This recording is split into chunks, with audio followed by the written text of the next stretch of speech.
And I wake in the morning and I step outside and I take a deep breath and I get real high and I scream from the top of my lungs various swear words and racial epithets the police have been called frequently. Hello, it's Yahtzee Crowshaw and this is my friend. Hello. His name's Hello. You didn't finish. I have like fucking what's up blue balls now. I like to tease you. You bastard. I thought you were gonna do it. I thought you were gonna fucking finish. It's very naive of you to think that. I'm surprised you would think that. No, I at first I didn't think you were going to, and then you actually just went hell for leather and did it. And then you turned it around. Yeah. I think that was me. I was going to take you right up to the brink and then stop for enhanced pleasure. That's exactly how I masturbate. Anyway, what are you playing? I'm playing Wonderboy 3: The Dragon's Trap from the Sega Master System. I see. Was this made by the same guys as Alex Kidd? I cannot honestly tell you. Because it seems similar. You really did seem to have a type when you were on the Master System, didn't you? Dude, like, this is basically all Master System games. Like, a lot of Master System games look like this, played like this. Well, the weird thing is, the original Wonderboy was a little kid with, like, green like leaf trousers, running along, throwing hatchets, and then it became a fantasy game. They have a sword and a shield. Yeah. Poke, poke, poke. Is there a plot? Yeah, basically, I'm a little hero who's here to, like, basically wreck a dragon's day, because, fuck him. And I'm coming in heavy, so I've got, like, as you can see, like, a lot of health. That shield ain't doing shit. The old repeating maze trick. Why are you even holding it up like a Dark Souls player? Does nothing. I think it's a stat changer, so if you've got, like, a shield up, it just reduces the amount of damage you take. Because right now, like, I'm not taking very much damage. Oh, so you can put it down, then? Yeah, if you... Hang on, I'll just... Sure. You cheeky little buggers. Show me. Two-hand it. That's what the non-scrubs do. Shield list. Oh, wrong way. Okay, shield list. Legendary shield. I think that's taking it away. Alright. No, there it is. Maybe not, yeah. It's like Castlevania thing. Even if you can wear, like, leather armor and cool sunglasses, but you're always just Alucard wearing his Alucard robe. Alright, so basically, I'm going through a maze, so I have to sort of find the right ways to drop down. It's kind of in the deep end for the very start of the game. Yeah. This is like Last World of Mario Brothers shit. Well, the idea is that you're actually in the last world of an adventure that you haven't been privy to. Oh, I see. So, this is a flash forward, is it? No. It's the start of the game, but the idea is, like, I'm coming to kill the last dragon thingy because, again, I don't know, he's probably mean. Well, he's a dragon. Yeah. Well, that's just racist. I have a theory about the depiction of dragons in popular fiction. Uh-huh. I think they tend towards the villainous during economic downturns, and they tend towards a slightly nobler during economic booms. Just like our opinions of other races. I mean, the extremes would be Smaug from The Hobbit, and The Hobbit was published during the Great Depression, and on the other extreme would be Puff the Magic Dragon, and the most popular version of that by Peter, Paul and Mary came out in the 60s during the economic boom of post-war reconstruction. Puff the Magic Dragon, damn it. Thank you for your contribution to my intelligent debate. Well, I'm trying to remember the way to go, because if you haven't noticed, I've been going the same. Okay, so this is new, so I come down here and it's like, alright, here's a new location. I think it was new. Well, I mean, it's not one of the places... Alright, now I've tried going down the right side, so I'll try going down the left. Ah, alright, yeah. A Skellington. So he's a new guy, so I haven't seen him, so that's a good sign. Ah, and a door. Excuse me, mate. All right, have you found our heads? Yeah, I don't have keys. Alright. Yeah, I did. Okay, check out what category I am. Human. Isn't that what the Ferengis used to call humans? No, the Andorians used to call us pinkskins. Fucking racists. Well, the Ferengis called us something weird. Possibly, yeah. I think they called us humans. I remember they were actually going to be the major villains for, I think, part of Next Gen, but then they realized that they were just kind of too silly, really. Well, I remember that being the case in one of the episodes while Gene Roddenberry was still alive. And Gene Roddenberry was very much into the very uncomplicated plots, where he has little monstrous aliens being dicks. Fucking... I remember when he was alive, he was saying that Next Generation the characters in Next Generation weren't allowed to have any interpersonal conflicts. It's a fascinating way to construct narrative. Yeah. So thanks for dying, Gene Roddenberry, and letting everyone do what the fuck they like with Star Trek. Because I think you were a child of your age, and you were unnecessary in a more cynical time. Well, most of the best episodes of the original series were written by other. Well, yes, but fucking again, less this has the reaction, like, you know, you push a button and then in like a second later something happens. Yeah, it was in the 60s, wasn't it? Original Star Trek. Yeah, like yeah. I said, 64. I think very optimistic period of post-war reconstruction. So there. Eat it, you fucking mutt! And then this guy. I've been tricked. You've been dragging your feet. And now you're a dragon. On the plus side, I can shoot fire. Yeah, I mean, to your credit, you don't seem to be letting this get you down.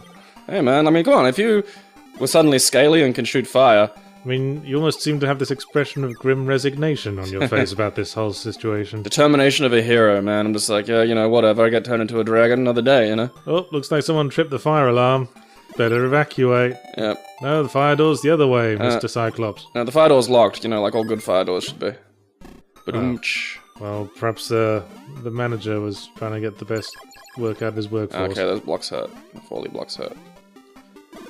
You hear stories about like people locking their employees into their place of work and there's a fire and everyone dies. I think that guy was just running away from the collapsing building as well. I think I just did something really wrong. Well, like, he's not coming back to get me. I think the fault lies with whoever decided to Pritt stick all these boxes to the ceiling. Yeah, it wasn't a very good... It's not a very good storage solution. Hey, you're not holding a shield anymore. I think we've made a breakthrough. On the plus side, they are forming a nice way out for me. Oh, are you gonna hit me? Stop hitting me. Man, this is like cinematic storytelling. I'm impressed. Yeah, man. Oh. So we want to try that again. Alright, can't deal with that. Yes, I did have a Master System, but for some reason, the only game I remember having was Alex Kidd in Miracle World. Well, it being the one that it came with was... Yeah, I mean, presumably that guy had a pimp hat. Presumably I had no discernible reason. But they don't seem to have lodged at all in my memory. I don't know, maybe the C64 just had that sort of, you know, unique creative aspect that you sort of gravitate toward. Possibly. I didn't have my Master System for very long. We had a burglary when I was a kid. That sucks. And we just didn't get one again afterwards. Got a C64 again. With the tape? Yep, with the tape deck. Alright, well now I'm a dragon and I have like 1 health. And now this is Hawkins gives me a password. Here's a pirate pig.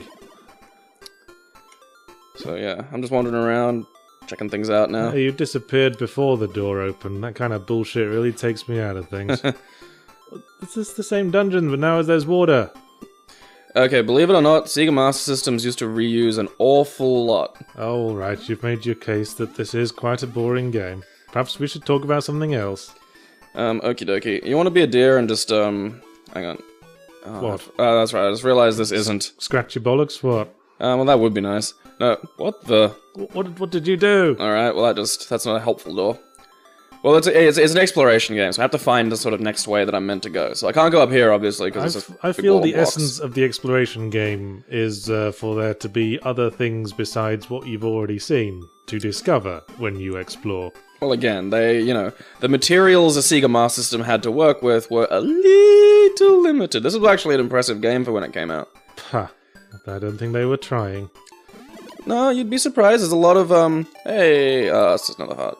Wait, does that give me a whole... Yeah! Alright. Wait, what happened to all those other hearts you had? Being turned into a dragon kind of cocked them up. I seem to remember you still had them for the first part when you were a dragon. Yeah, then they went away. Oh, I see. Delayed reaction thing. Okay, can't afford that, can't afford that. I don't think I have any. Oh, I've got 0. Oh, that sucks. I might do our list of topics in reverse order, because I have a feeling the top one you're going to be going off about. I can stop. Like, it depends on just how much you want to talk to me. Well, the other two aren't very big. So, first one is that the new Doom, which is not Doom 4 anymore, it's just Doom. I like that when they just go, you know, sort of reverse. I don't like that. I don't like that at all.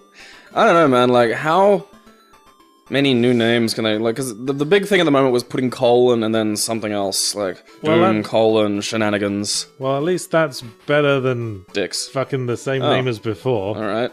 Because you know what I worry about is the archivists of the future. Somebody has to, and I'm glad it's you. Yes.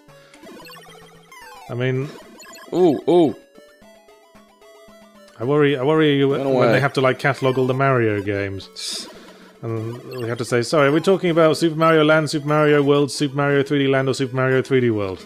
No. Super Mario 3D Land was on the DS. The 3DS, that's why it was called 3D Land. Oh, so Super Mario 3D World was on the 3DS as well. No, that was on the Wii U. If anything, this will just give the folk of the future rich topics for various academics to debate and whine about. Well, it'll mean there'll be rich territory for hipsters in the future, because there'll be plenty of room to say, No, not that one. Doom was actually Doom 4 that came out in 2014. That wasn't the original Doom. Didn't you know that? Are you stupid? Penis.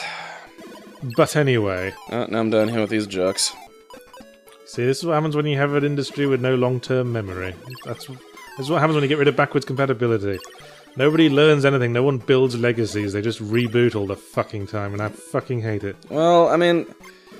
Every new generation thinks its shit's new, so it's, you know, it's like us with film and TV and shit. Like, there have been remakes and reboots, and you go back and you look and find the originals, and it's like, oh, that's interesting, and it's a little learning process. Yes, well, at least you can go back and... You can go to a video store and find DVDs of, like, old movies from the 50s. A what store? You know what I mean. But you can't a bag of money in video games because the industry psychotically cuts off the previous history every opportunity it gets. You say as we're playing Wonderboy 3 The Dragon's Trap on widely available... We stole it. Yeah. We weren't allowed to pay money to buy this anymore. Well, there may be a way, We knew how to get it because we're insiders. Well, that and I used to own it. Dude, like, more than just... Oh, you fucking butthole, little crab. I think emulators are reasonably well known, and anybody who doesn't, I always take the time to go, this is MAME, or this is, this one in particular is Fusion 364, which is a really good Sega emulator, because it does everything. I think you overestimate the buying public. Well, they're not buying, are they? It's important that all It's important that all history be available to all. I agree. I think, these are important. This is why I really fucking lose my nut. No! I really lose my noodle. This fucking cloud guy You're having some real difficulty with that sentence, aren't you? Shall I take over? So anyway, Doom 4. I am playing a game. It's annoying when you're trying to have a conversation and play a game. This is the point of the series.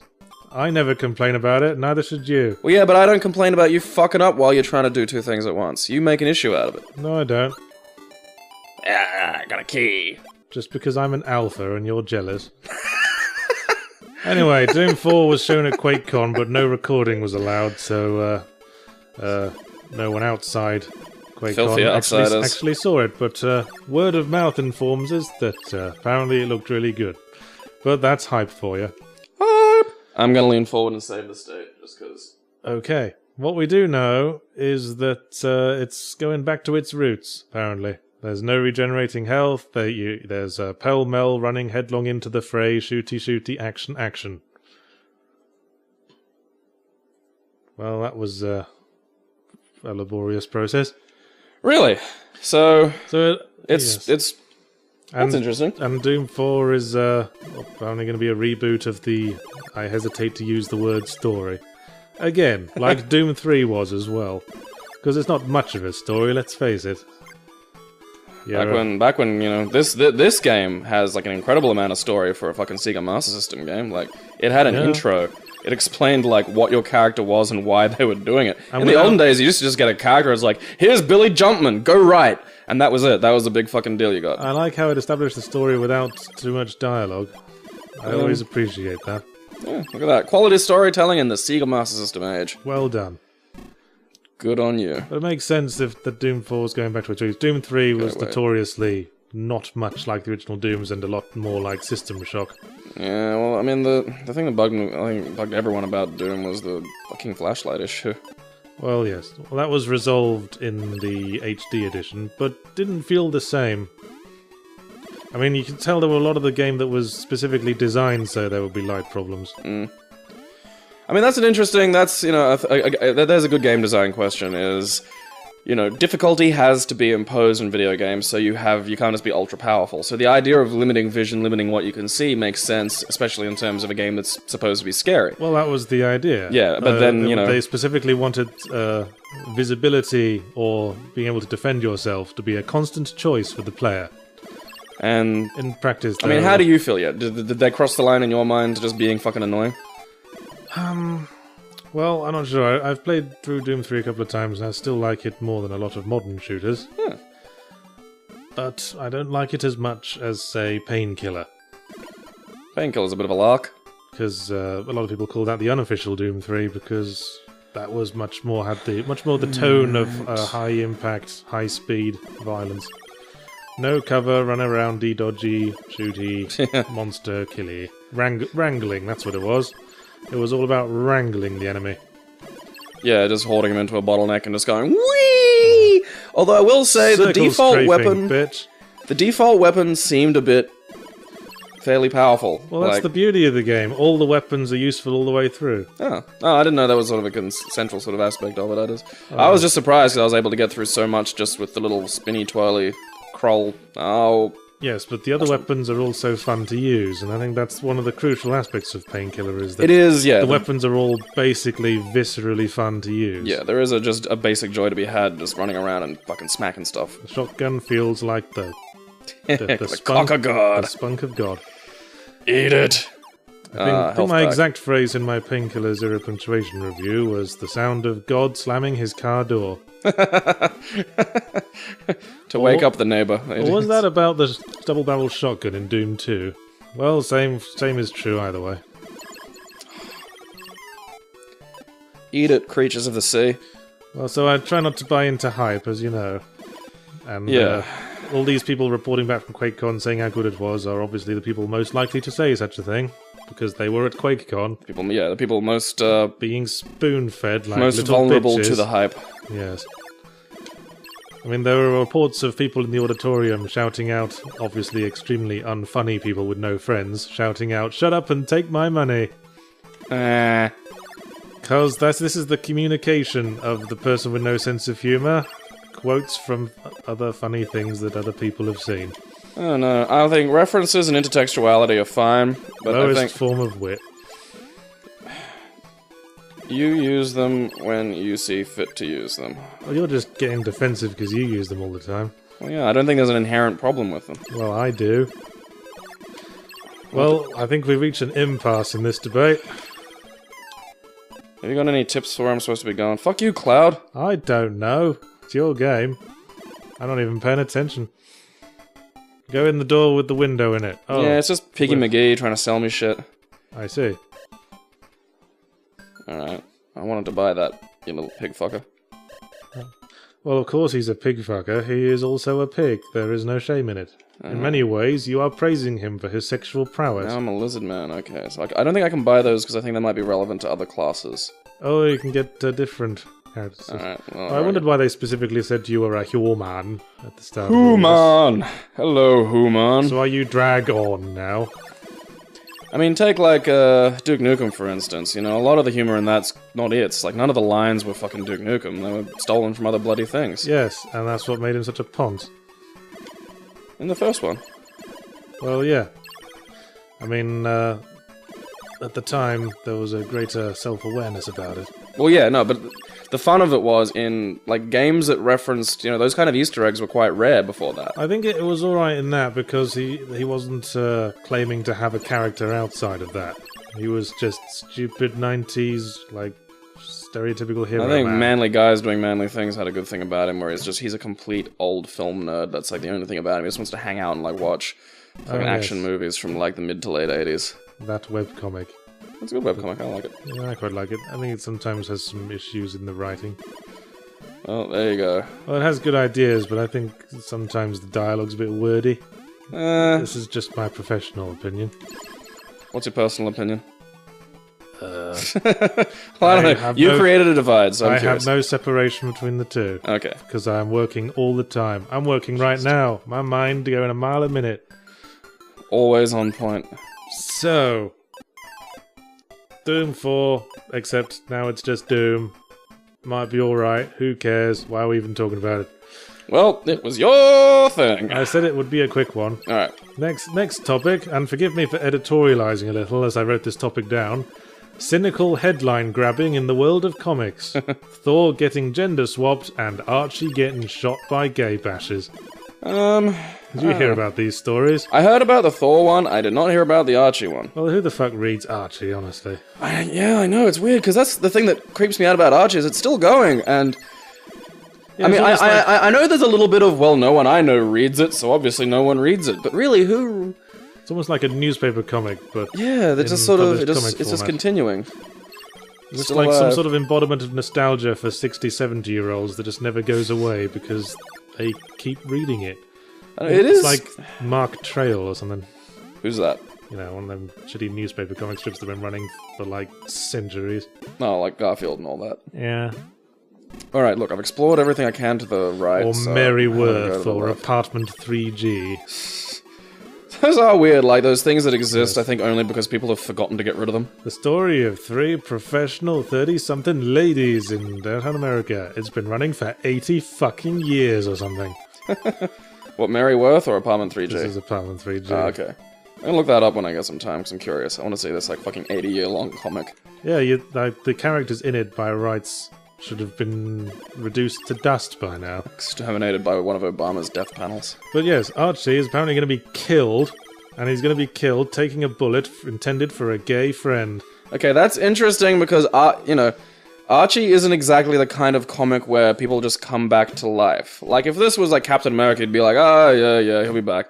But, I mean, how many times has, like, Archie sort of met death and then... I think I remember hearing that that the comic's just ending. Really? Or at least this particular imprint of it is ending. Huh. And they might just start another one called, I don't know, The Spectacular Archie or whatever. God, I don't know, I get very cynical when a newspaper headline reveals this sort of thing. Because it just seems very cynical headline grabbing to me. Well, I mean, this was where we get back to the problem of, you know, what's representation and what's tokenism. It just seems a bit heavy-handed to me. I mean, I guess it depends on the context of why someone is shooting his gay friend. I mean, if it is just someone who hates him for being gay, it seems incredibly heavy-handed. Because I mean, ask Uganda, man. I mean, people who hate you for being gay, in America at least, don't just pull out a gun and shoot you in the street. That seems incredibly stupid. At most, they just sort of get bitter and resentful about you in Fox News broadcasts. Or, you know, weirdly protest soldier funerals. But I love the sort of logic of the God Hates Fags people. It's like, America loves fags, so obviously that's why soldiers die. Have they been doing anything since the patriarch died? I don't know. I haven't heard. Again, so, maybe we can stop complaining about them now. Well, I've always just, you know... I think the nice thing about them is they brought a lot of other people together. You know, Well, I've always said you can't unite people with a common gain, you can only unite them with a common threat. It's usually a bit easier, yeah. That's the only reason America and Russia worked together in the Second World War. Eat it. Speaking of Russia... Man, shit's going crazy there. Oh yeah, the whole Ukraine business. Yeah, and another Malaysian flight. There's a level of synchronicity on that Malaysian flight that's just fucking insane, I mean... Malaysia just must be feeling pretty fucking cursed right about now. It's like, maybe they're a good airline, god damn it! Have they angered any gypsies? Possibly. Just the luck of the draw, I suppose. You know, that's the problem with gypsies. No sense of humor. No. Well, we don't know that. Filthy jippos. You can get fucking... Okay, there's a bastard thing about this game. You can get stun blocked even when you're flickering. Which... Oh, that is bastardy. Yeah, that I think is a little bit dicky. That's the whole point. We'd have a flickery moment. Yeah. So you can escape from this. Oh, you cheeky bastard. You're on the fucking... Stop it. The thing that hurt you. I wonder what that does. I wonder if I'm even going the right way. Well, you're in a desert. That usually means you're going the wrong way. Oh, fucking... You're just heading into flat, featureless plains of sand. This is usually the universal sign of maybe go look for better signage. Yeah, but this game isn't really about a lot of signs. Crab! Or scorpion, whatever. It says those are doing an awful lot of damage. Why did 8-bit video games have this perception that scorpions shoot fireballs? I don't know. I can remember a couple of cases of scorpions shooting fireballs in 8-bit video games. The other one that comes to mind is Sonic 2 for the Master System. Oh, that was a game I had for the Master System. I had Sonic 2. See, I prefer to use that on the good. Mega Drive. Like the Master System Sonics were a little bit, you know, Well, it obviously was 'cause they're originally reduced. on the Mega Drive, wasn't it? They They ported it to the Master yeah. System because they were like, oh, this is a cash cow. Better Milk it! better let everyone in on it. Alright, okay, so I think left is maybe... I'm gonna try right, just to see if I can come to somewhere a little more. Oh, it's you again, I hate you. And of course, the other bit of cynical headline grabbing is Thor is getting gender swapped. See, again with a... I mean, feel about it how you will, but that feels a little more like the fucking... That feels like the gender swapping Thor feels a little more tokeny just because... Yes, it feels very tokeny. It feels way too easy. I mean, he's not a character... This isn't like Captain America, where, like, there's a good pedigree of Captain America being other people. And yes, I know other people have picked up the hammer, but other people haven't been Thor, exactly. And they're saying that this is Thor, so that's... I mean, that's interesting. Again, it'll be interesting to see how they deal with it and what they do, but... You said that could be interesting. Well, I'm giving them an out. I'm giving them an out. I'm not going to say one way or the other that's going to be exactly fucking stupid, because maybe it turns out to be the best thing they've done in Thor since forever. Well, funny you should say out, because I was thinking this whole thing is just too easy and in. It's just too easy. It makes people go, oh, how strong and powerful. It's the easiest way to get headlines on the internet these days, but it's not going to make a badly written comic not badly written. Well, I can't comment to the quality of the Thor comic at the moment because I haven't read any of it, so it's out, it's out there. But like I think there's a more interesting case with like Miss Marvel, where I think there's a longer pedigree. Oh, well, like take Captain America for instance. The person who's been Captain America has a pedigree of changing. So the Captain America has a degree of separation from Steve Rogers. Like Steve Rogers is who we know as Captain America, but he has been sort of other people. Bucky Barnes famously. That was was a lot of words to express the sentence "Captain America is just a title." Well, yeah, there you go. I'm trying to play a video game, so it all has to come out at once. Oh, fuck, these frogs do too much damage. You have that problem a lot, don't you? It all coming out at once. I'm guessing Never mind, I was going for innuendo. Yeah, I'm struggling to find the innuendo. I'd like to. Didn't really work. I'm trying to help you there, yeah, trying to help you. I don't really read superhero comics generally. Actually, I haven't read a comic in ages. Injustice? Besides superhero comics. If Injustice... Besides webcomics, I mean. Yeah, well, the Injustice run that has been getting done for the video game has been amazing. I think that's weird, been really the fucking video good. game story was just kind of shit. Well, it wasn't done by Tom... Oh, God, what's his name? Some people I know actually know him, but he's an Australian comic writer and was given also the Earth 2 dimension in DC for a little while. But his work on Injustice has been really great because he's been basically given a dimension and allowed to make things happen.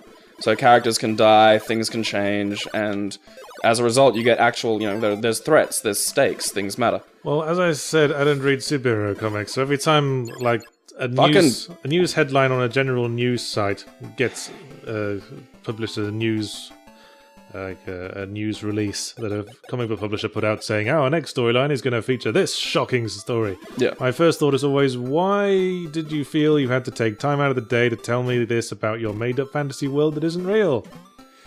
I don't know, I do... Like, it's for people who are into it, the changes are important. Well, even for them, surely it just spoils it as well. Why can't you just let it be a surprise? Why do you have to release press releases about how brave and exciting your storytelling's being? Well, I mean, they do press releases for things that aren't kind of brave and exciting. Look how progressive we are as well. More health. It's fantastic. I needed that. Enemy's hurt now. It's not fun. I mean, the whole Archie thing as well. Why would you just give away this is what happens on the last page of the last book of Archie comics? That seems very dumb. Damn it. Archie's been doing that for a while, though. Like, Archie's been in the here's how we're changing Archie to fit the times deal for a long time. Could you imagine George R.R. Martin doing that? By the way, Tyrion dies in the next book, but guess you'd better buy it. Better check it out. Last time you can see him, God, I fucking hate him. I've been waiting to write him out of the story for ages. Almost makes me think of that shit they used to do in Silver Age comics, where they'd have a Like, the front cover would say, somewhere in this comic, this character will die! And it turns out his heart just technically stopped for 2 seconds because he was beaten up too hard. And then he wakes the up. old film serial that Rocketeer was based on, called King of the Rocket Men, had the most hilarious cliffhanger ending things that you could possibly want. It was just delightful. Like, you'd see him in a house, and you'd see the house explode. Yeah. And then you'd watch the next week, and all they'd done is edit out this scene where he opens the door and leaves. And that would literally be it. He'd just be like, oh, just walked out. Well, if you try to have a cliffhanger every episode, of course, they're not all going to be world beaters, are they? No, but the thing is, they were all like that. They were all just so marvelously bad. That reminds me of when I used to read Tintin albums. The Things, the collections. The page, the can go in lava. collections Dragons. of Cool. the pages they used to publish in Le Petit Vingtième, where it was first published. And you could tell some pages he was just struggling to think of a cliffhanger to put before the next page. And one time, like, the page ends with someone reacting to a noise, like a bang noise, like coming from off panel. Yeah. And then the next page, very first panel, it was just like a radiator spitting or something. And when you're not reading it in the original format, where you'd have to wait for the next page, that it seems very weirdly written. Yeah, I can see that. I think because I tend to read comics in blocks, like in terms of trade paperbacks and stuff. So a lot of the narrative can be really fucked up by the fact that I don't have to wait a month for the next one. Yeah, like it's like, here's a crazy thing. Term page. It's stupid instead. Yeah.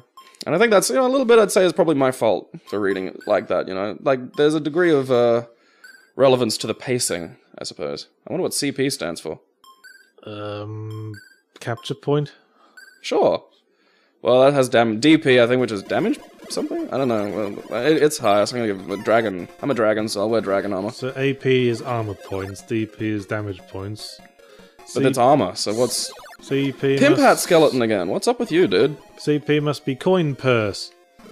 That's all the coins you have in your little purse. It's literally the only thing that CP could possibly stand for. You girl. Yeah, it's like the casual sexism. Well, it could also stand for Carl Pilkington, if you misspelled his first name. So you got that many Carl Pilkingtons in you, being very boring. I'm not going to talk, I just want this to keep going. I don't want this ride to stop. Cynical porpoise. You got that many cynical porpoises swimming about going, Jesus, fish again. I'm so weary of it. The cynical porpoises are like completely tired of Marvel just changing characters' gender for, points. Well, that's not strictly a cynical attitude. A cynical attitude is more like, oh, I bet this fish doesn't taste very nice. Alright. Well, that was great.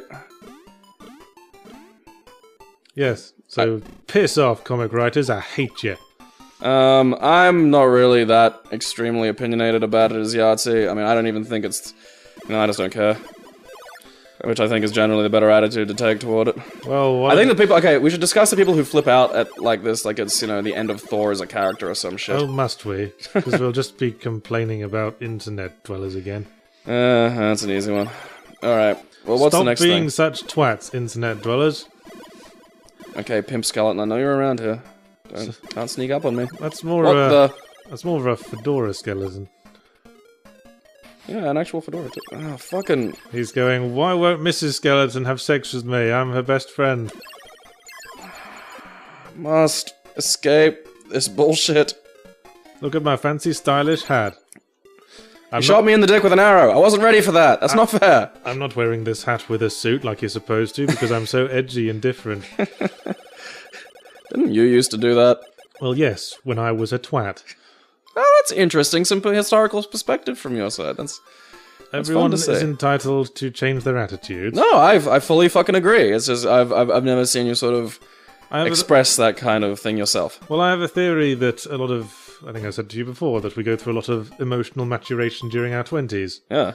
And my pithy theory for that is that at the start of our 20s, we start them off wanting to stand out from the crowd, and we end them wanting to blend into the crowd. And I just, as my 20s wore on, I just started getting too self-conscious, so I stopped wearing the hat because I thought it made me look like a bell end. I don't want to say bell end exactly. Well, what would you say then? What would your preferred insult be? Well, I don't know, not like I don't think it needs insulting. Crap out? Crap out. Smacktard? I do agree with you though. The thing about it just being like, yeah, when your identity is not yet formed and you have to sort of, you know, create one. Everyone just goes for like, here's some attention-seeking shit. Yes, you make the mistake of thinking that clothes maketh the man. So if you just wear something that nobody else wears, except everyone who wants to wear something nobody else wears it. Well, yeah. There's a lot of people on Earth, man. There's very few fucking original ideas. Yeah, if you want to be original, wear a saucepan on your head. Well, Nobody does that. Nothing stands out as much as the person who does the thing clearly to be seen as original. Like, well, quite. You know, that's because I guess because they're so obviously self-conscious. I mean, wear it if you're comfortable. They stand out of a big room because they are the most awkward dude in it. Barren awkward. Alright, well, you don't wear a hat anymore for reasons. Yes. But speaking your little character does because it's a nice identifier. I think we should make that, because someone's going to say. I mean, the only reason I haven't taken it off the zero punctuation character because that's the icon. Yeah. That's how they're differentiated from other characters in the strip. But anyway, speaking of smacktards, I understand you've been following the EVO Pro Gaming League thing. Well, it's not really a league. Well, exactly. whatever it is, I don't know. It's a fighting game tournament. Alright. How was that then? A lot of fun this year because all the regular mainstays of the tournaments who usually come really high and win were bounced out quite early. Was there gender segregation? No. Good. Continue. Yeah, so a lot of the, you know, the big sort of, fucking those guys! You turned into a man when you became an angel. Fuck it. I think that's racist. I'm going the other way again. Good well, on you. my soul is that of a man. I've been cursed to look like a dragon. I think that's transphobic. Why? Why do you encourage these people to comment on the YouTube? I don't know. 'Cause I'm not the one who's going to get mad at them. Yeah, I suppose. So what yeah, Evo. So Evo was really good. So you like Street Fighter, obviously. Yes, I do. Are there any other tournaments you like? None that I watched live. The interesting fun fact: the anime fighter BlazBlue got a sponsorship from the creators of BlazBlue, a 20 grand bonus for the winner. So it had an insane prize pool. Blimey. And fuck all entrants when compared to like Street Fighter and all that. Serious business. Yeah, like I think the number one prize was like $23,000, and that was for fucking BlazBlue of all games, which has like I think one of the fewest amounts of entrants, short of I think Tekken. I think the Tekken usually has like a low amount of entries. Still, it's not a great annual income. Oh no, but for playing BlazBlue, it's not fucking bad. I guess not. What was the prize for Street Fighter? Can't remember. I think it was about 10k less, but that was because Capcom just didn't shell out quite like I guess they Arc Systems. I guess they're complacent. I guess the BlazBlue thing was trying to build appeal. It was, yeah. Yeah, the fights were interesting. The winner was a French player called Luffy, who plays using a modded Gen 1 PS1 control. Is that his gimmick? It's just how he feels comfortable, and to be perfectly honest, proof is in the fucking pudding. One without the analog sticks. Yeah, like a fucking pre-DualShock. Huh. I know, it's kind of novel. And I think probably for me the best match would have been him versus a Zangief player called Snake Eyes. And Zangief is not someone you see in the top 8 often. What character was, what's his name, playing? Rose, who's another sort of low-tier character. Interesting. I'm pretending I know what you're on about. Well, basically it came down to someone... I mean, Luffy wasn't really challenged in probably his last few matches, which was interesting because he fought his way out of loser bracket. Like, he had to reset the bracket. He had to win, something like 8 matches in a row, and he did. And he did it rather convincingly, with the exception of his match against a Zangief player called Snake Eyes, who was playing, amazingly. And if you watch the videos of it, Snake Eyes... Sounds like it's making for a good underdog sports movie so far. Maybe a little, yeah. Fought his way out of the losers bracket. Yeah, fought his way out of the losers bracket. And only the final was the really difficult one. Well, not the final. Against Snake Eyes wasn't the final, but Snake Eyes was the only, the final wasn't that competitive. Snake Eyes usually won, 3-1. So, not Snake Eyes, Luffy won 3-1 for a lot of them, so he was impressively dominant for... There we go. Well, I got over it. he was impressively dominant. Except against Snake Eyes, who was a Zangief player who you really... Because Zangief can get outzoned by characters who can jab him, poke him, or use fireballs. Fucking... Could you maybe avoid them projectiles? Okay, are you watching the fucking game? Yeah, you could have easily jumped that. I can't... The controls... This thing steers like a slug. Alright, well, that was fun. You're not a slug, I'm going dragon. to fucking kill you. Fucking... You just wait, Charlie. So yeah, I wanted to bring up the topic of pro gaming, because this is something I've thought for a while. I've got a couple of friends who are into it, and when I hear about it, it always seems to be this anomalously popular thing, especially in like MOBA tournaments and stuff. MOBAs are huge. Can't explain why, but good lordy, they are popular. But I'm a professional games journalist, shut up, and I've always felt really distanced from pro gaming as a subject. I never seem to hear from it, even in my usual circles. And I think pro gaming has this real problem with the outside world. It seems really excluding, really hard to get into, you know what I mean? Well, I mean, you and I are from a slightly different gaming generation, and I think you particularly are more of a narrative. You know, your favorite games aren't competitive games. But I might be interested in watching a competitive tournament, but I'm not even sure where to begin, and it seems that there's no attempt to outreach to a wider community that isn't interested in playing the games, but might be interested in watching something if it's framed as a sporting event. Well, gaming also used to be fairly heavily mocked. So people just, people who play video games, in any pro capacity, just don't think it's a thing to talk to go, hey, come watch this. Like, it's just, we just figure it's not your interest, so why would we bother you? Well, I've always thought when I've seen, heard stories of pro gamers and heard from actual pro gamers, they always seem like kind of douchebags. Possibly that too. I mean, I don't know, what I've always felt is that the community needs a sort of intermediary. Like maybe some kind of column in like a popular news feed, or maybe a whole website that basically summarizes the matches, shows videos of the important matches, summarizes the tournaments and stuff, and has interesting commentary and debates about the whole thing without, I mean, the way it is, it feels like professional wrestling, but where the pro wrestlers do all the presentation to camera and stuff, and just make absolute twats of themselves.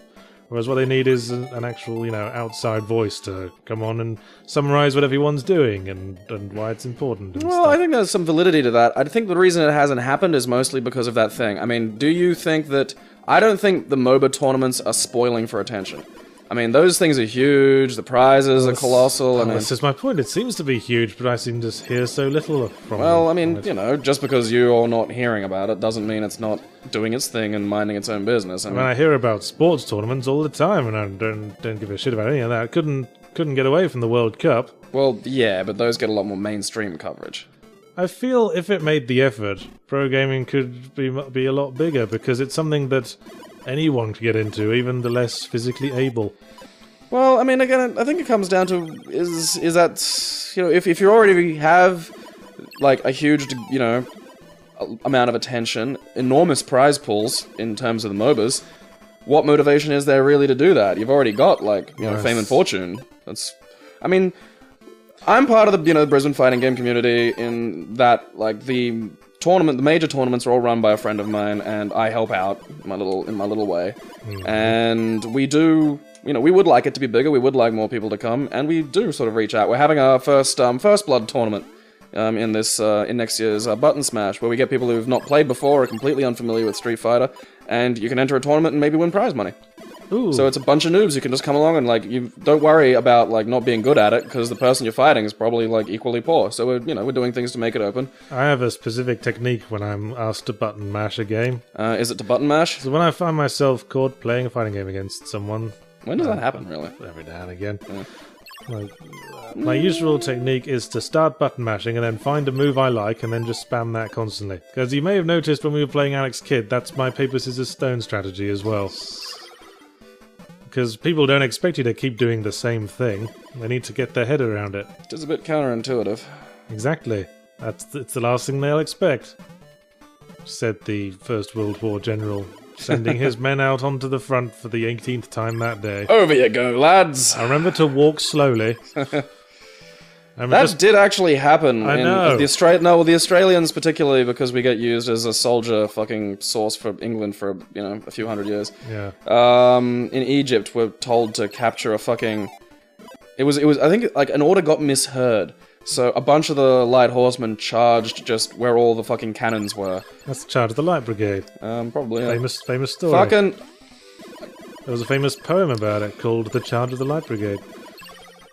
By, I think it was Alfred Lord Tennyson, wasn't it? Why am I asking you? I don't know, possible. I'm in the middle of trying to defeat a fucking stationary skull, which is proving to be the world's most difficult goddamn thing. Sooner you admitted you're just shit at games, the sooner you'll be happier in life. Look, it's Fantasy World dizzying me. Oh, so, hey, yeah, except there's actually an obvious way out of the invisible thing. Whoa! Hidden boss! Booger boss, I remember you. It's Mummy Armadillo. Or something. Where? You just can't believe your audacity when you shoot him in the face. He's just fucking offended. He keeps coming even when I fucking shoot him. That won't help. Come on.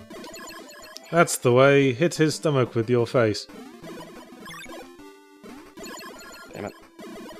How are you supposed to dodge that? You have to be close. And again, like, the dodging in this is made I suppose fucking... you could have ducked that. Yeah, I was in the wrong spot. We're just both magnetized to the Mummy Armadillo now. It's a unicorn a bit as well. And I think it's got a pink bow on its head.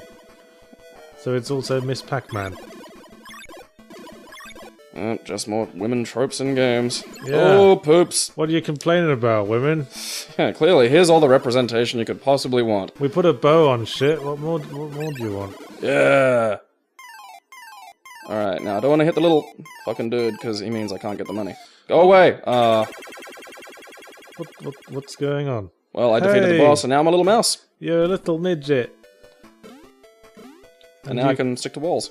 That sounds useful. I already got that key and fought the boss. So yeah, now I can... So as you progress through the game, you get little abilities that give you, that let you move about more, so you can explore more. So it's kind of like a little Metroidvania-y quality, but now I'm tinier, and probably take more damage and everything sucks. Did we have any more to add on pro gaming? Well, I mean... Anything besides reiterating points we've already made? Probably not really. It's niche. That's it. It's fun though. If you are curious, look into it. Well, I've tried. Ow, dick. I've tried, but I've always found it so, like there's a big wall in front of it. Yeah, but you're a little funny that way. I don't see any reason why you shouldn't get Defense of the Ancients highlights on television. With a couple of charismatic talky guys explaining what's important about it. There's two Australian dudes. Which ones? The ones who did the alternative Olympic commentary. Oh, yeah, Roy and HG. They're great. Roy and HG. We need a Roy and HG for pro gaming. I actually support that. I would love a programming. I would love to. Yeah, you're completely right. I love the idea of Maybe I'll talk to Jim Sterling. The Roy and HG of programming. But actually, yes, that was another thing I want to get up to your fucking tasty fucking treats. That was another thing I wanted to bring up, actually. I've started a new video series on The Escapist, alongside Jim Sterling. Which obviously is not getting promoted enough. Well, I think it's worth looking at, because I think we've done a pretty good job on the first video, and hopefully we'll continue to do a good job. And I'm really into it because it's the first chance I've been getting to use my AVI synth skills on actual game footage. See, Escapist has a lot of series that are all commentaries on stuff, but we don't have so much game footage-based stuff. But we didn't want to do straight Let's Plays, you know what I mean? So the concept we came up with is called Uncivil War, and it involves me and Jim Sterling competing at short, wacky challenges within games. For our first episode, we play Watch Dogs and compete to see how many people we can run over who are wearing the same colour as the car we're currently driving. And I won't spoil who wins that one, you'll have to see for yourself. I wait with bated breath.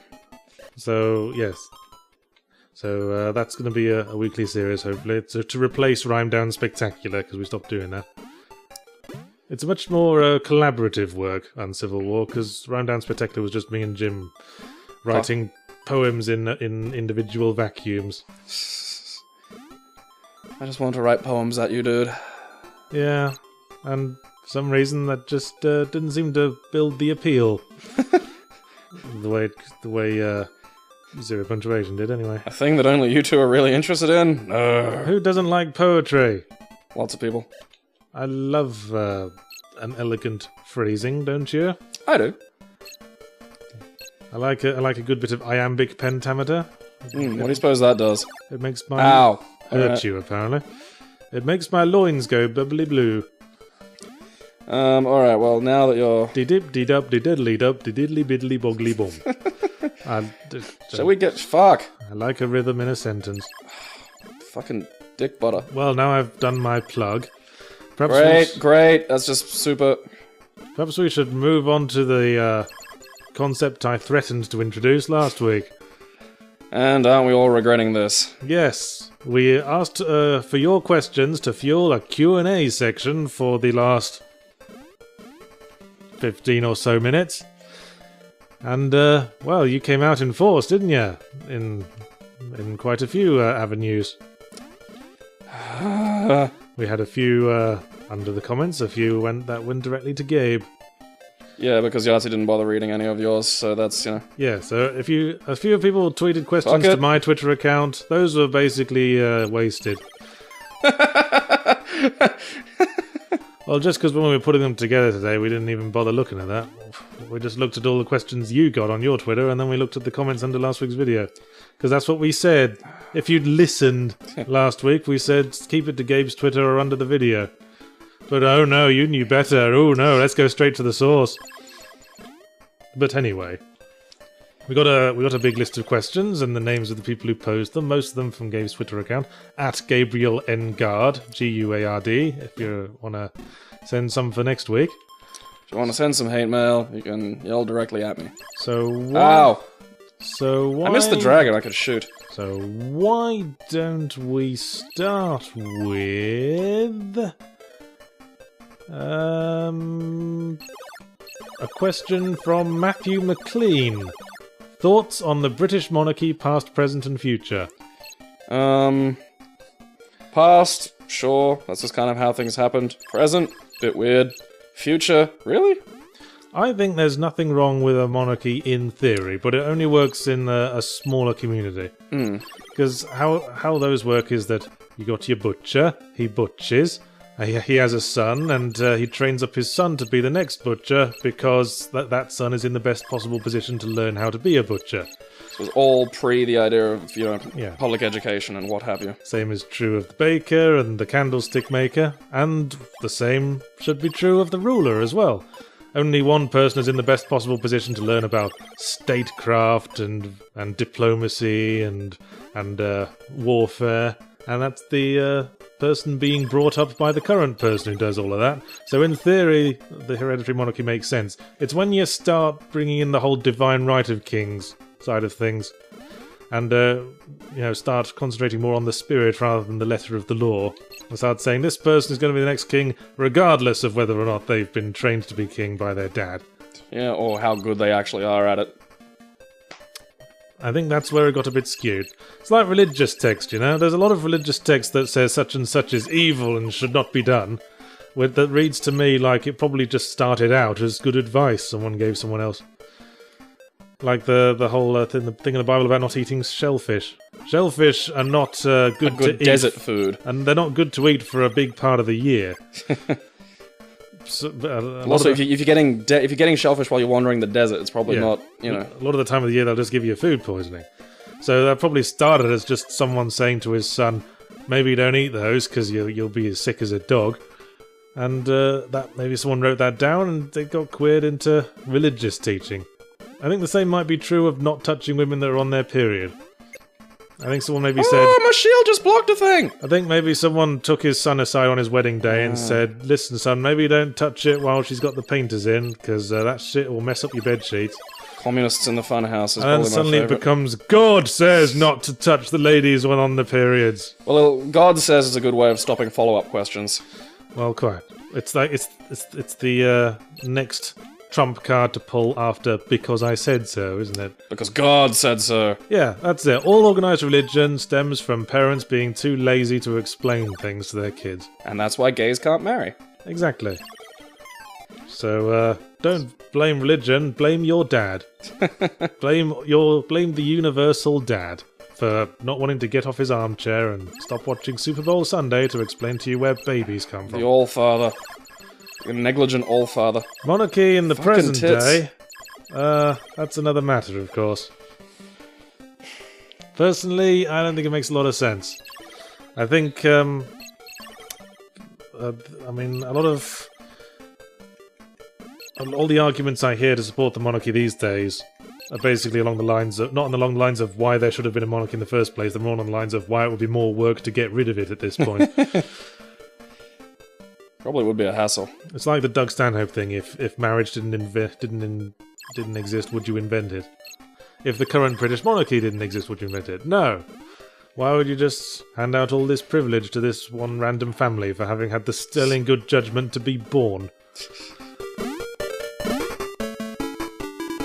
Well, I used to be more hardline against it than I am now, because I think it does serve a sort of role as the mascot of the country. They're like the dog. Everyone. If only you could pet the queen. Like, I'll just rub her head and just go, oh, you're a good queen. You're a good queen, aren't you? Everyone likes to have the dog around. You know, it's nice to feel like there's something that's totally dependent on us. And no one expects the dog to do shit. That's the royal family's job. That's a good attitude. Took me all the way back here. That's not what I wanted, dick butter. I mean, I know we say that the Queen is the head of state, but, you know, some people do that. They say, oh yes, the dog's the one in charge. Look at the look on his face. They have vetoed legislation, though, which I think is fucking peculiar for a democracy. Well, they have the power to, but they very rarely do. No, but they have. Like, I've read a thing on The Guardian about how they've actually affected policy. I mean, like, again, not the like only what case I call I massive know, shit, but the still. the only case I know of is that the Queen stepped in when the former butler of Princess Diana was being No, there's been other things. investigated Like, just for... policy stuff, like, not like... Well, do you know off the top of your head what they've been vetoing? Well, no, I mean, this was ages ago I read this. It's about, like, about a part of a year. Okay. Well, what do You you can, I'm have? sure someone could Google it. Do you have strong thoughts on the monarchy? Being an Australian, what's your perception of the monarchy? Speaking from the position of the Commonwealth. Well, the Commonwealth's dead. Like, it's the Commonwealth Games, pretty much. I mean, the whole idea that somehow if there's... It's kind of like the ANZUS Treaty, where we have a treaty with the United States where they'll help us if anything goes wrong. But you still consider the Queen to be your Queen, though? No.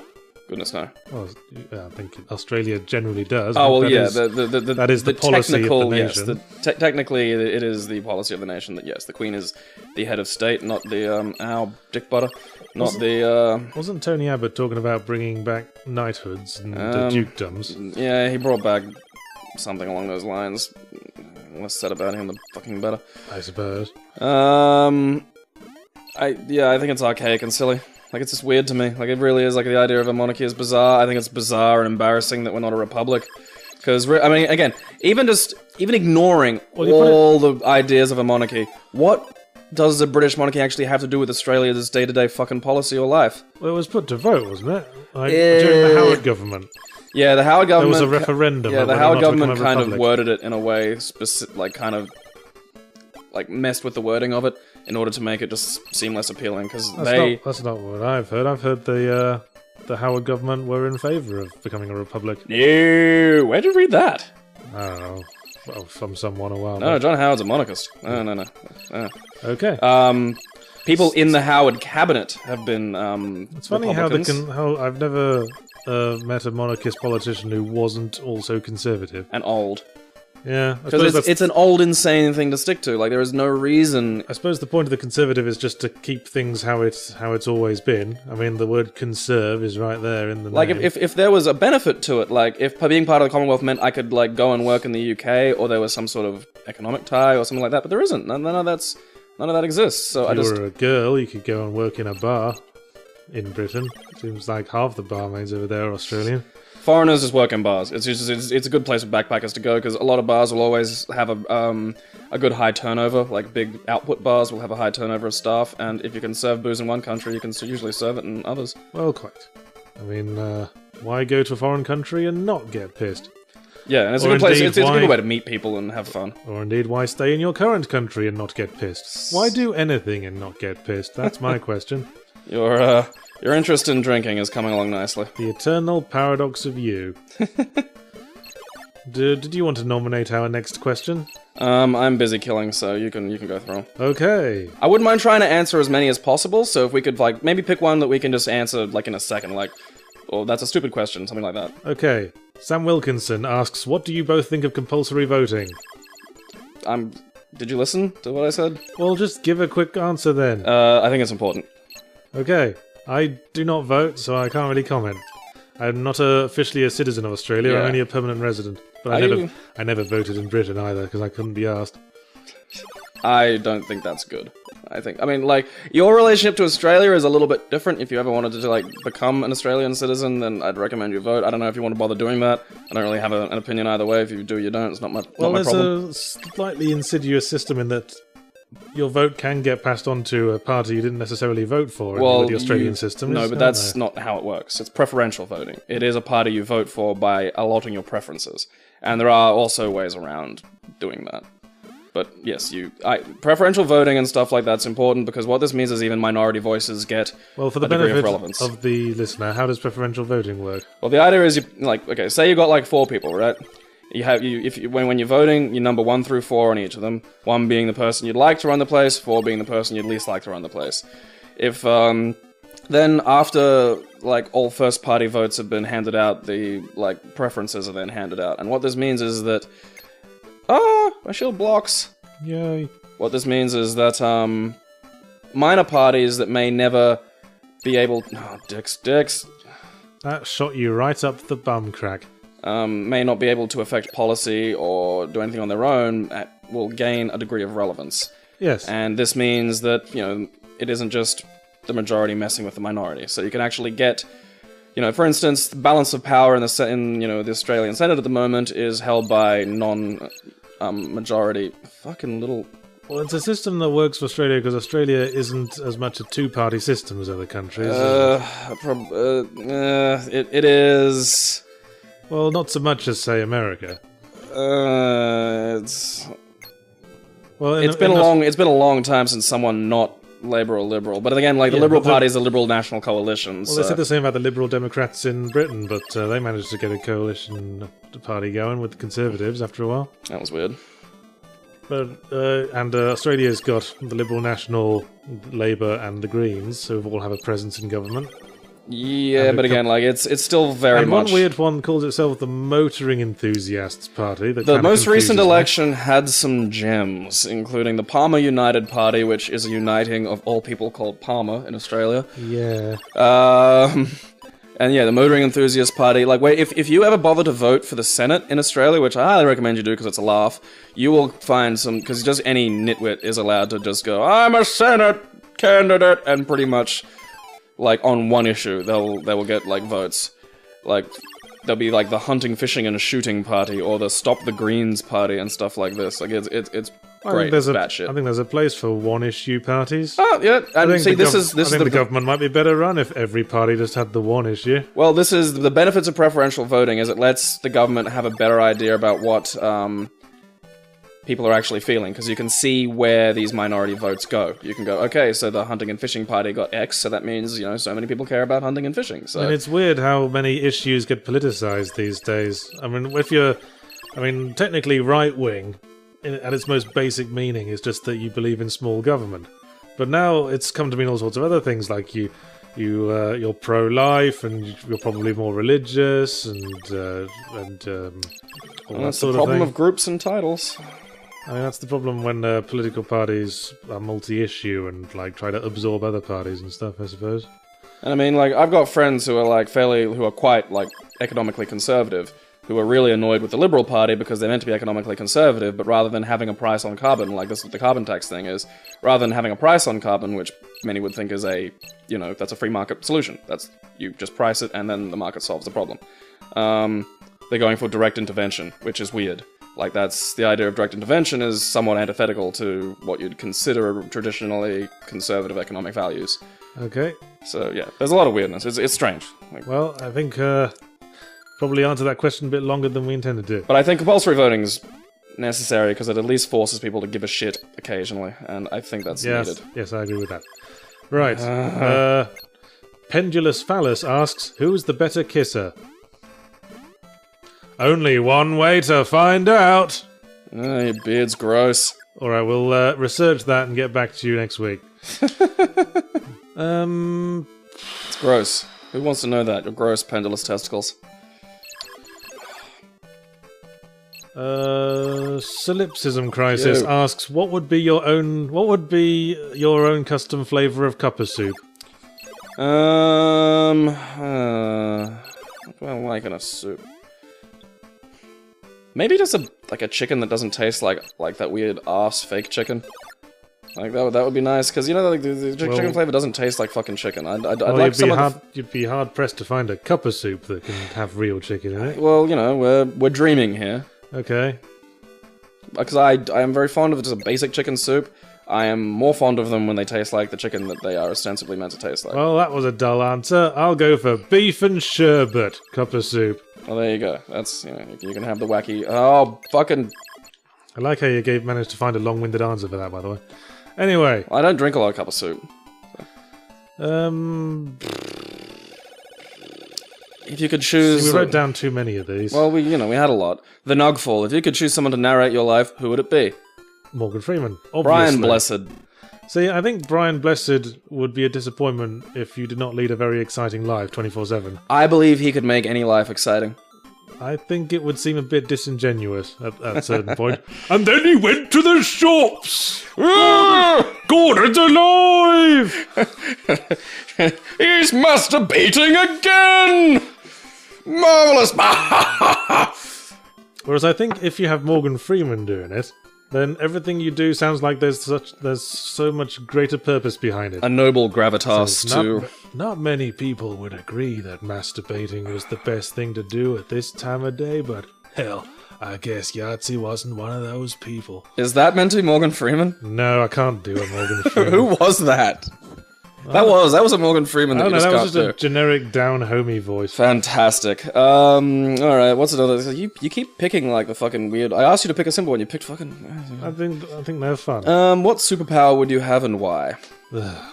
Well, you suggested that one. Do you want to credit that question, then, so that we can add some magic to their dull little life? Scott Barker, here's your moment. Thank you, Scott Barker. What superpower would you have and why? Yes. Invisibility. Next question. I'd go for a Mr. Fantastic style stretch. Obviously for sexual reasons.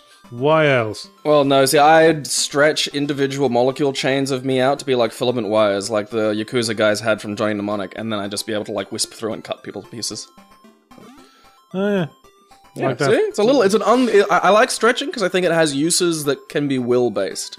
I think if you made your arms into blades that could cut through anything, you could very easily cause an accident that way. Well, I wouldn't just walk around like, you know... Well, you know...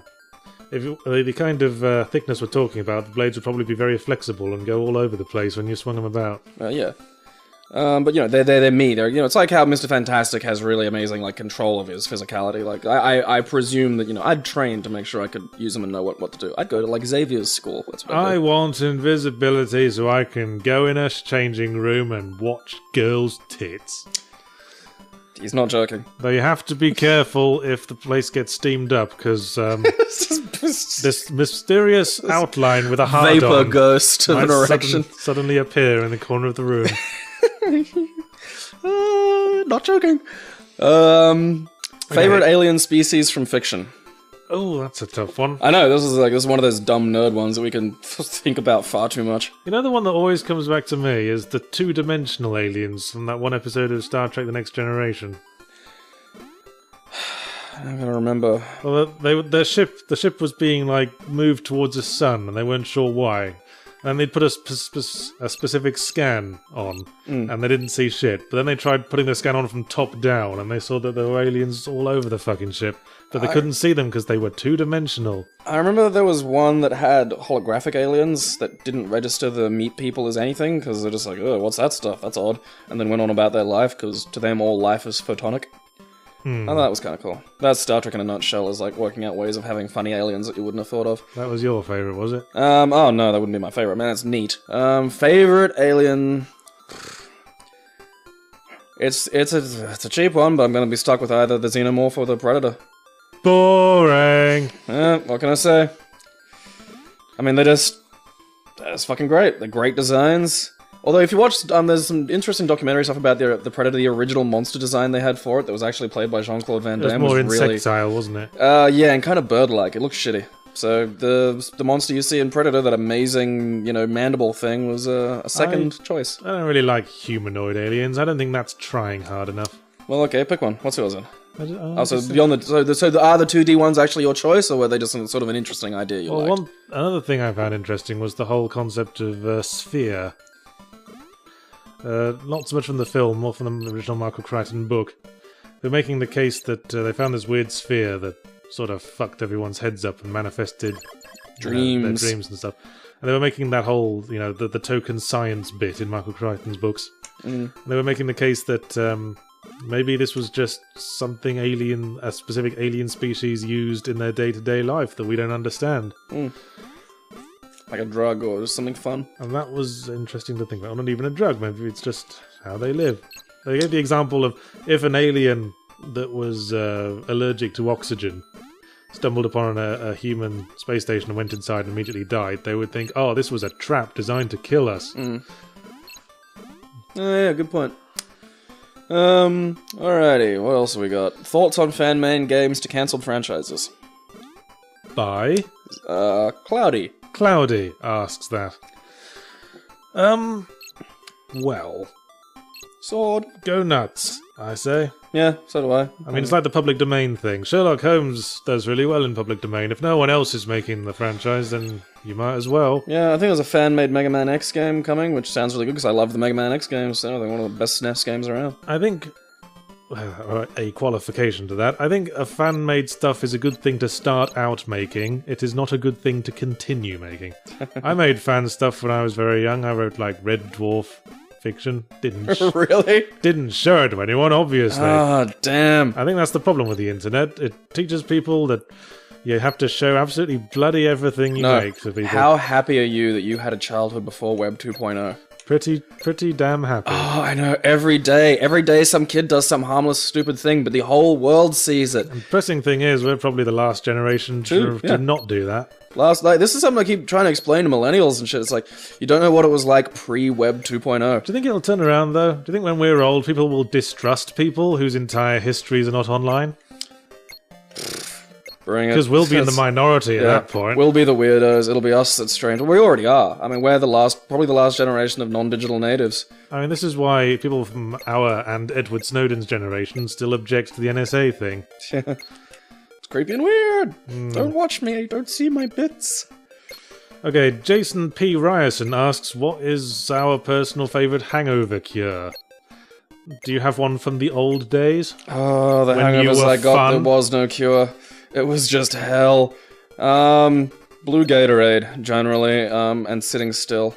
Because a hangover is caused by dehydration, isn't it? Yeah, so I find the best prevention for hangover is to stay just sentient enough during the night to have the odd glass of water between drinks. Okay, you know what my honest cure was? Drink again. I mean, if I had shit to do, the trick would be... Well, that's the other thing, isn't it? Yeah. Hair of the dog. Have a shot of tequila, because that gets your liver processing again, and it'll actually make you feel a little better. It does have an actual medical basis. Yeah, and so I'd have a shot of tequila. If I had something to do that afternoon, I'd leave it at that, and then just drink lots of water. And the idea is you can then kind of rehydrate yourself, put some sugars into you, and sober up slowly over the day, and feel a bit less shit. My usual approach when I'm hungover is to get in a big stodgy breakfast. That usually just comes from the fact that I can't be bothered making one, so I'll just go to one of the nearby cafes. There's the place around the corner that does a lovely French toast made from raisin toast that incorporates Nutella and strawberries and mascarpone, and it's lovely. Oh God, that is a lot of sugar. I suppose, yeah, that's good. That's good for the hangovers. Yeah. That's nothing. I used to live near a place that for a while did French toast with croissants. Again, with chocolate and whipped cream and strawberries. That's... Oh, damn, that's a sweet way to start the day. Shit. If you could... okay, Bradley Clary asks, if you could switch the genre of one game, what would you pick? Better make this the last question, because we've kind of let time run away from us with all these interesting questions we were answering. You creeps. If you could switch the genre of one game, what would you pick? Yeah, see, I actually like this question. I think there's some fascinating, like, room in this one. What do you want to answer first, then? Okay. So, I guess it can't be a game we really like. Well, I mean, my first instinct is to make more shit fighting games, but as characters from other franchises occur in more fighting games, it's already been done a bit, you know? When you say genre, do you mean in the sense of story or gameplay? I mean, probably, are we talking about turning maybe you could choose both. Like, are we talking about turning a fighting game into an adventure game, or turning a sci-fi horror game into a fantasy horror game? I'd love to turn a point-and-click fighting game. That would be fun. Yes. Well, they did that in Indiana Jones and The Last Crusade and Fate of Atlantis. Well, yeah, they had the fighting moments, and you could do the cheat and push tab to get the knockout punch. Yeah. And then there was that big guy that you thought you'd be able to cheat your way through, and you just punch him and he goes, "Ha ha, your American tricks won't work on me!" And then you shat yourself. Because you weren't ready for that. Yeah, the fighting mechanics in that were not what I'd call terrific. They were a little bit lackluster. I hope anybody actually watching the video is asleep by now.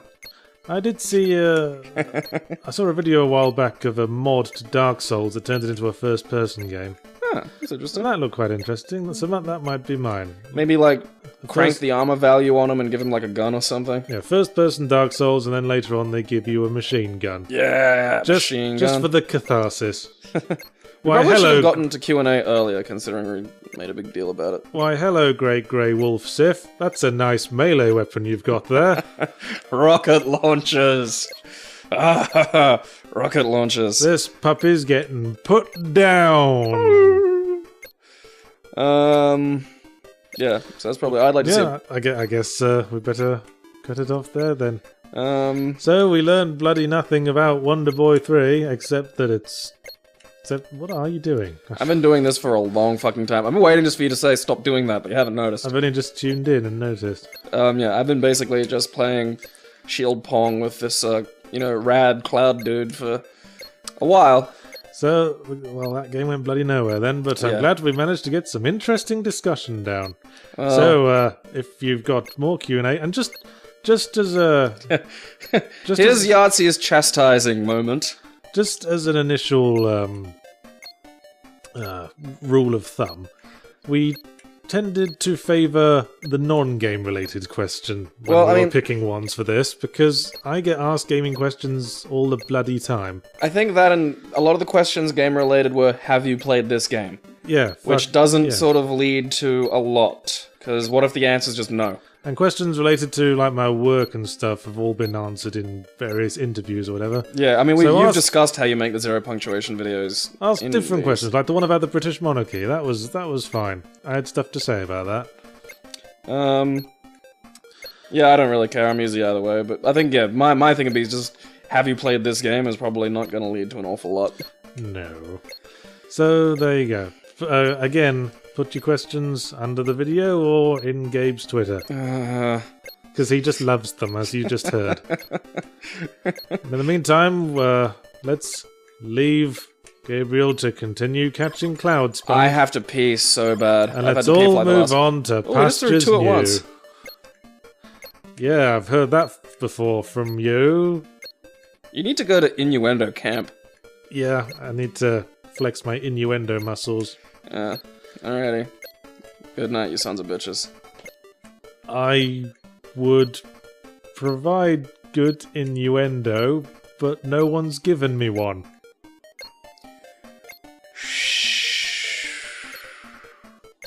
In the deep end for the very start of the game. Yeah. This is like last world of Mario Brothers shit. Well, the idea is that you're actually in the last world of an adventure that you haven't been privy to. Oh, I see. So, this yeah, is a flash forward, is it? No. It's the start of the game, but the idea is, like, I'm coming to kill the last dragon thingy because, again, I don't know, he's probably mean. Well, he's a dragon. Yeah. Well, that's just racist. I have a theory about the depiction of dragons in popular fiction. Uh-huh. I think they tend towards the villainous during economic downturns, and they tend towards a slightly nobler during economic booms. Just like our opinions of other races. I mean, the extremes would be Smaug from The Hobbit, and The Hobbit was published during the Great Depression, and on the other extreme would be Puff the Magic Dragon, and the most popular version of that by Peter, Paul and Mary came out in the 60s during the economic boom of post-war reconstruction. Puff the Magic Dragon. Damn it, I'm Thank you for your contribution to my intelligent debate. Well, I'm trying to remember the way to go, because if you haven't noticed, I've been going the same. Okay, so this is new, so I come down here and it's like, alright, here's a new location. I think it was new. Well, I mean, it's not one of the places... Alright, now I've tried going down the right side, so I'll try going down the left. Ah, alright, yeah. A Skellington. So he's a new guy, so I haven't seen him, so that's a good sign. Oh, and a door. Excuse me, mate. All right, have you found our heads? Yeah, I don't have keys. Alright.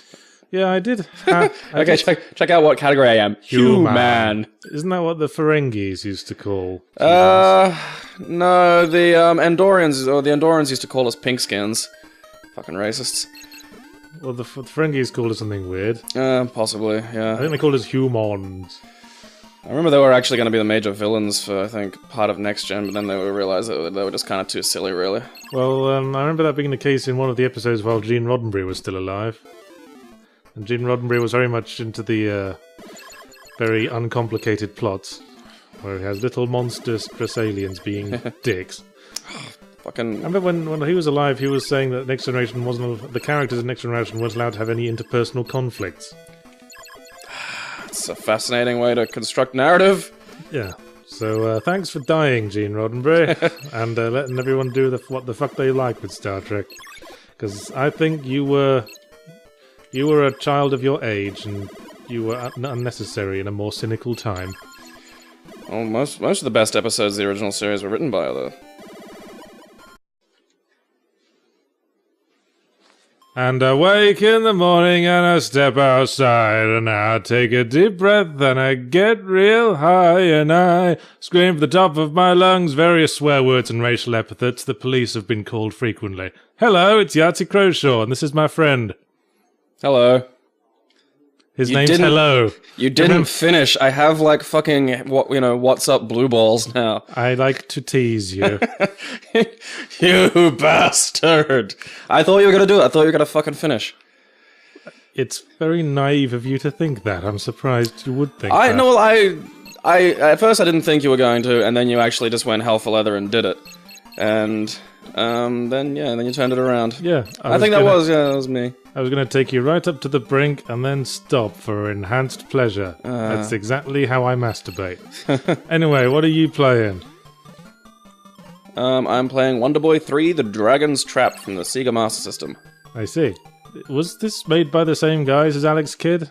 I cannot honestly tell you. Because it seems similar. You really did seem to have a type when you were on the Master System, didn't you? Dude, like, this is basically all Master System games. Like, a lot of Master System games look like this, played like this. Well, the weird thing is, the original Wonderboy was a little kid with, like, like leaf trousers, running along, throwing hatchets, and then it became a fantasy game. They have a sword and a shield. Yeah. Poke, poke, poke. Is there a plot? Yeah, basically, I'm a little hero who's here to, like, basically wreck a dragon's day, because, fuck him. And I'm coming in heavy, so I've got, like, as you can see, like, a lot of health. That shield ain't doing shit. The old repeating maze trick. Why are you even holding it up like a Dark Souls player? Does nothing. I think it's a stat changer, so if you've got like a shield up, it just reduces the amount of damage you take. Because right now, like, I'm not taking very much damage. Oh, so you can put it down then? Yeah, if you... Hang on, I'll just... Sure. Yeah, cheeky little buggers. Show me. Two-hand it. That's what the non-scrubs do. Shield list. Oh, wrong way. Okay, shield list. Legendary shield. I think that's taking it away. Alright. No, there it is. Maybe not, yeah. It's like Castlevania thing. Even if you can wear like leather armor and cool sunglasses, but you're always just Alucard wearing his Alucard robe. Alright, so basically, I'm going through a maze, so I have to sort of find the right ways to drop down. It's kind of room to say, No, not that one. Doom was actually Doom 4 that came out in 2014. That wasn't the original Doom. Didn't you know that? Are you stupid? Penis. But anyway. Oh, now I'm down here with these jerks. See, this is what happens when you have an industry with no long-term memory. That's what happens when you get rid of backwards compatibility. Nobody learns anything, no one builds legacies, they just reboot all the fucking time, and I fucking hate it. Well, I mean, every new generation thinks its shit's new, so it's, you know, it's like us with film and TV and shit. Like, there have been remakes and reboots, and you go back and you look and find the originals, and it's like, oh, that's interesting, and it's a little learning process. Yes, well, at least you can go back and... You can go to a video store and find DVDs of, like, old movies from the 50s. A what store? You know what I mean. But you can't a bag do of that money in video games because the industry psychotically cuts off the previous history every opportunity it gets. You say as we're playing Wonderboy 3 The Dragon's Trap on widely available... We stole it. Yeah. We weren't allowed to pay money to buy this anymore. Well, there may be a way, we but... We knew how to get it because we're insiders. Well, that and I used to own it. Dude, like, more than just... Oh, you fucking butthole, little crab. I think emulators are reasonably well known, and anybody who doesn't, I always take the time to go, this is MAME, or this is... this one in particular is Fusion 364, which is a really good Sega emulator, because it does everything. I think you overestimate the buying public. Well, they're not buying, are they? It's important that all It's important that all history be available to all. I agree. I think, you know, these are important. This is why I really fucking lose my nut... No! I really lose my noodle. This fucking cloud guy You're having some real difficulty with that sentence, aren't you? Shall I take over? So anyway, Doom 4. I am playing a game. You know, it's annoying when you're trying to have a conversation and play a game. This is the point of the series. I never complain about it, neither should you. Well, yeah, but I don't complain about you fucking up while you're trying to do two things at once. You make an issue out of it. No, I don't. Ah, I got a key. Just because I'm an alpha and you're jealous. Anyway, Doom 4 was shown at QuakeCon, but no recording was allowed, so no one outside QuakeCon actually saw it. But word of mouth informs us that apparently it looked really good. But that's hype for you. Hype! I'm gonna lean forward and save the state, just because. Okay. What we do know is that it's going back. Well, yes, but again, this has the reaction, like, you know, you push a button and then in like a second later something happens. Yeah, it was in the 60s, wasn't it? Original Star Trek. Yeah, like I said, 64. Very optimistic period of post-war reconstruction. So there. Eat it, you fucking mutt! And then this guy. I've been tricked. You've been dragging your feet. And now you're a dragon. On the plus side, I can shoot fire. Yeah, I mean, to your credit, you don't seem to be letting this get you down. Hey man, I mean, come on, if you were suddenly scaly and can shoot fire... I mean, you almost seem to have this expression of grim resignation on your face about this whole situation. Determination of a hero, man. I'm just like, yeah, you know, whatever, I get turned into a dragon another day, you know? Oh, looks like someone tripped the fire alarm. Better evacuate. Yep. No, the fire door's the other way, Mr. Cyclops. No, the fire door's locked, you know, like all good fire doors should be. Well, perhaps the manager was trying to get the best work out of his workforce. Okay, those blocks hurt. 40 blocks hurt. You hear stories about, like, people locking their employees into their place of work and there's a fire and everyone dies. I think that guy was just running away from the collapsing building as well. I think I just did something really wrong. Well, like, he's not coming back to get me. I think the fault lies with whoever decided to Pritt stick all these boxes to the ceiling. Yeah, it wasn't a very good. It's not a very good storage solution. Hey, you're not holding a shield anymore. I think we've made a breakthrough.